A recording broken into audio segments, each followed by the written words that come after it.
La chronique actu, toute l'actualité immobilière sur Radio Immo, en partenariat avec Régus, des espaces de travail adaptés à chacun. Les locataires des logements sociaux se sentent délaissés. C'est l'objet de l'enquête réalisée par 60 millions de consommateurs avec l'association Force Ouvrière Consommateurs, la FOC. Alors, les locataires des logements sociaux sont au nombre de 10,2 millions et ils vivent dans les 4,8 millions de logements sociaux en France. Dans cette étude, on apprend que beaucoup de locataires du parc social ne sont pas satisfaits de la qualité de leur logement. Alors, quels sont les objets de leur mécontentement ? Eh bien, l'état du logement, les équipements, les espaces communs et la qualité de relation avec le bailleur.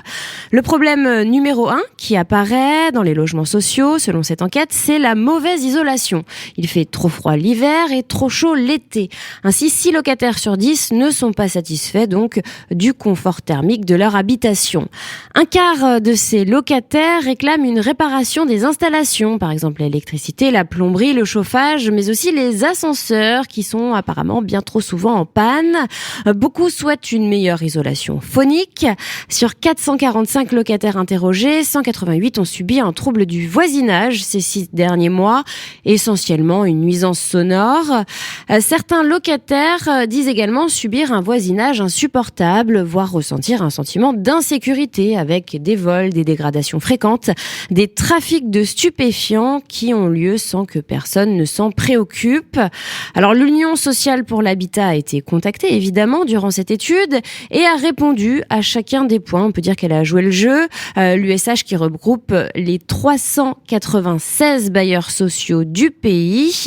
Alors concernant le premier problème, le confort thermique, le plus gros problème de ces logements, l'USH a rappelé que seuls 70 000 logements sont pris en charge chaque année, alors qu'il faudrait rénover 220 000 logements par an. Donc l'USH a conscience de ce problème.